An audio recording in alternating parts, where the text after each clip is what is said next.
Welcome to YOUCANIC. Today here in YOUCANIC we have a 2015 Ford Focus. Has a 2.0 liter motor in it, and we have our check engine light on. And so we are going to check that and see what potentially causing the issue. Right?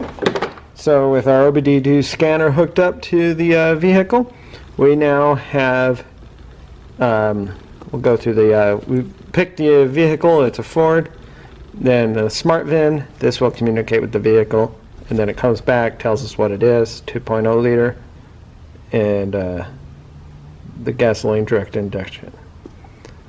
Right? Then we're going to go through control modules, PCM, and read the codes and see what the problem is.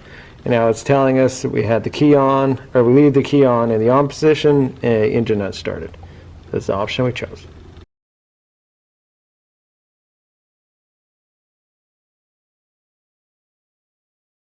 There we go. So we have a mass airflow sensor, and then the intake air temperature sensor, which they're intake temperature and mass airflow sensor. They're in the same sensor. So we have the P0103 and the P0113.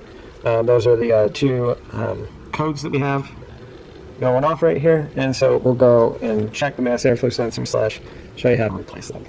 So we have a couple options of whether you want to take out the whole air box, disconnect this boot, and then we want to take this little piece out here. We can't really, I mean, I don't have any tools that are going to go in here and undo those two bolts for that mass airflow, so it'll take a little bit of stuff to do, but not too bad. Alright, so pull this connector out and push it to the side, and then your air box, you undo this 8mm bolt, and then we can be able to get this boot to come off. And then to get the rest of your air box out, we have this little strap piece here. We'll get that undone. Also undo this little piece here. And then you can literally just kind of rock and pull up on this air box to be able to remove it. Now with our air box out, because you see our mass airflow sensor in there, we've got two little two little screws over here. And so we'll undo these two 8mm bolts and pull out this little piece.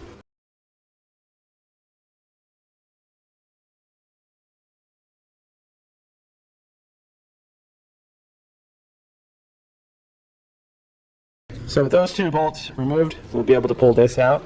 And now we need to remove these two Torx bits to be able to get the sensor to come out. Which are a T20.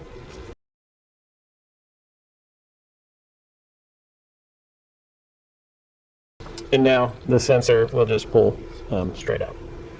So then you just get a new sensor and be able to install it. They do make it cleaner, 50-50 chance. It's easier to just buy a sensor. And then just be able to install it back in there, install our two screws.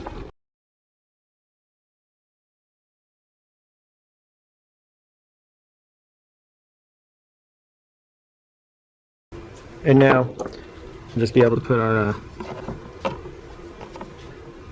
outlet back into the air filter there, or the filter box.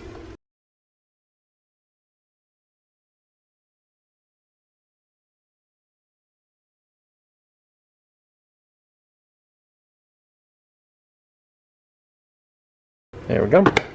Just snug this plastic. We don't want to, break those. Now we take our air box and go back and drop it into place.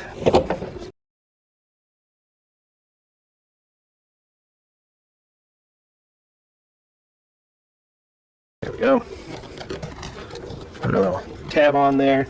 Air box is in place. You would tighten your number 7mm up here on the clamp, and then we want to make sure we put that electric connector back up.